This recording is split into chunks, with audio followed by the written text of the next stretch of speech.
ब्राह्मण, साधु, संत और बहन बेटी, ये तीन काल का हरण करती है, इसलिए इन तीनों की महत्वता। जब ये राखी जो बनती है ना, ये रक्षा सूत्र जो तुमने बांधा है, जो मोली जो बांधते हैं, कलेवा जो बांधते हैं, ये रक्षा सूत्र बहुत दिन तक जब बंधा रहता है, बंधा रहता है, बंधा रहता है, पूरा समय 8 महीने, 9 महीने, 6 महीने, 4 महीने, 3 महीने, जितना भी आप लोग बांध कर रखते हैं, जितना भी 8 दिन, 15 दिन, 20 दिन, जब तक आप बांध कर रखते हैं, उसके बाद में इसको खोलने के बाद कहाँ डाला जाता है?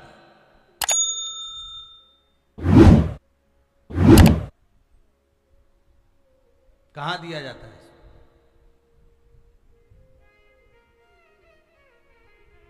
वो रक्षा सूत्र को कहां डाला जाता है? तो कहते हैं जिस स्थान पर गाय को बांधा जाता है, जिस स्थान पर गाय को बांधा जाता है, उस स्थान पर इस रक्षा सूत्र को ले जाकर एक और किसी भी खूंटे से गाय के, या गाय का जो ग्वाड़ा होता है, गाय जहां बंधती है, उस स्थान पर कोई कील लगी हो, कोई खूंटा लगा हो, उससे इस रक्षा सूत्र को खोलकर बाद में बांध दिया जाता, वहां रख दिया जाता। क्यों, किस लिए रखते हैं, क्यों जोड़ा गया इसको? हिंदू धर्म में रक्षा सूत्र को गाय से क्यों जोड़ा गया? उसका कारण केवल इतना है कि गौ माता, जब तक आपने रक्षा सूत्र बांधा, इसके बाद रक्षा सूत्र आपने अगर गौ माता के उस ग्वाड़े में कहीं ले जाकर बांध दिया है, दे दिया है, रख दिया है, 33 कोटि देवता गौ माता के भीतर विराजमान होते हैं, 33 कोटि देवता गौ माता के भीतर रहते हैं, और केवल ये जो ये गाय जहां बंधती है, गौशाला जो होती है ना, गाय जहां बनती है, जहां पर गौ माता निवास करती है, हम तो कहते हैं लोग वृंदावन किससे मिलने जाते हैं? जम के बोलिए जरा, भगवान कृष्ण से, ठीक है? और भगवान कृष्ण किसको चराने जाते हैं? गौ माता। मतलब तुम कृष्ण जी के पीछे और कृष्ण जी गौ माता के पीछे। क्यों?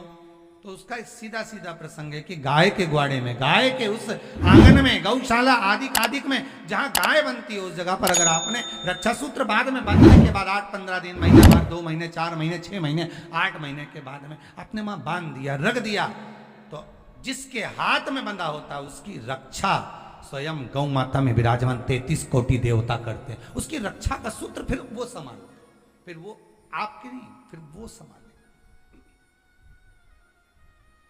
कोई बड़ा काल आ रहा है, कोई बड़ा एक्सीडेंट होने वाला है, कोई ग्रह बेकार हो गया, उसको फिर संभालेगा कौन? वही गौ माता। गाय, बेटी और संत, ब्राह्मण, साधु, सन्यासी, तपस्वी, साधक, उपासक, ये संभाल।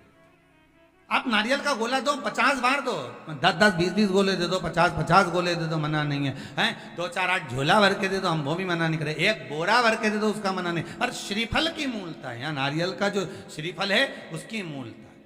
और कितनी सुंदर बात है, नारियल जो बहन भाई को देती है, श्रीफल हाथ भरा हुआ रखती है, भाई को बहन जब श्रीफल देती है, तो भाई वही श्रीफल अपनी बहन को कुछ दक्षिणा, कुछ रुपया रखकर, कुछ भेंट रखकर, कुछ स्वरूप रखकर, जब बहन इतनी दूर से आई, वही श्रीफल भाई फिर बहन को दे देता है, ये ले, तू ले जा,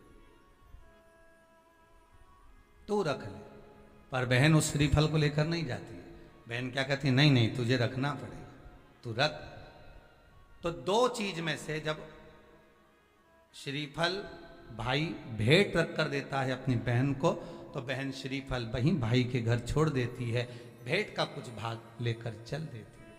ये बहन का प्रभाव। रक्षा सूत्र को लोगों ने बिगाड़ दिया आज के जमाने में, तो रक्षाबंधन का भी महत्व लोग नहीं जानते कि कैसे रक्षा सूत्र बनना चाहिए, कैसे रक्षाबंधन होना चाहिए, उसका भी विशेष महत्व होता है भाई, उसकी भी मूलता होती है।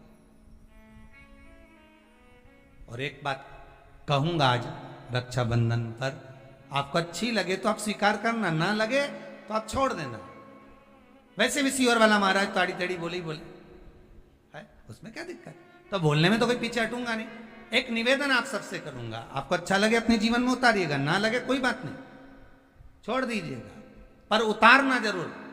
बहन से प्रॉपर्टी के चक्कर में कितना भी झगड़ा चल रहा, बहन का भाई से एक मकान के चक्कर में कितना भी झगड़ा चल रहा, संपदा के चक्कर में कितना भी झगड़ा चल रहा हो, तो भी निवेदन करूंगा, बहन और भाई तुम खूब लड़ो प्रॉपर्टी और जमीन के लिए, पर रक्षाबंधन के दिन कम से कम एक दूसरे के नहीं भी जाओ तो फोन लगाकर जीजी और बहन भाई से, भाई बहन से एक बार तो बात कर लो, क्योंकि धन अपनी जगह रह जाएगा साहब, वहां धन नहीं जाने वाला, आपका व्यवहार जाने वाला, आपका प्रेम जाने वाला। माना उसने कुछ भी करा हो, अदालत में केस लगा दिया हो, 25 केस चल रहे हो अदालत में, 50 बार तुम्हें पेशी पर जाना पड़ रहा हो, 50 बार झगड़े हो गए, 50 बार तलवार लेकर खड़े हो गए, डंडे लेकर खड़े हो गए, एक दूसरे को मारने को तैयार हो गए, पर निवेदन है एक माता के गर्भ से तुम जन्मे हो, कम से कम उस माता के दूध का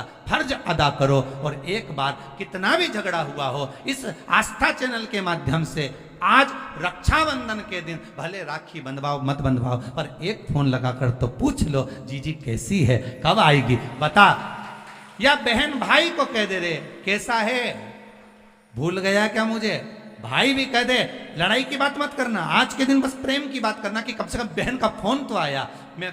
मेरा मन कहता है, मेरा दिल कहता है कि शायद दिवाली पर जितनी आतिशबाजी नहीं हुई होगी उतनी आतिशबाजी आपके दिल में होगी, कि जिससे केस चल रहा है वो फोन लगाकर पूछ रहा है कि भाई ने पूछा बहन से, बहन ने पूछा भाई से कैसे हो, भाभी से बात कर लो, थोड़ा बच्चों से बात कर लो। माना अदालत में देखा जाएगा, लड़ाई झगड़े सब होंगे, सब कुछ होगा, कौरव और पांडवों की कथा तो देखो रे कितनी सुंदर है,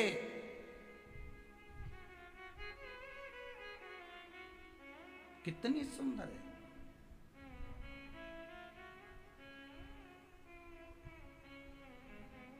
पांडवों की बहन सुभद्रा राखी बांधने कौरवों को जाती है, कौरवों की बहन राखी बांधने के लिए पांडवों को जाती है। जरा विचार करिए,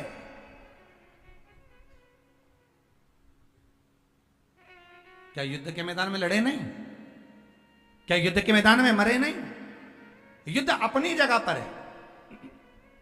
रक्षाबंधन के पहले अपनी अपनी ननन के पास जरूर लगा और फोन लगाकर बोलो जीजी कब आएगी तू, सुन साड़ी माड़ी लेकर मत आना, या अलमारी भरी पड़ी है मेरी साड़ियां पहन लेना।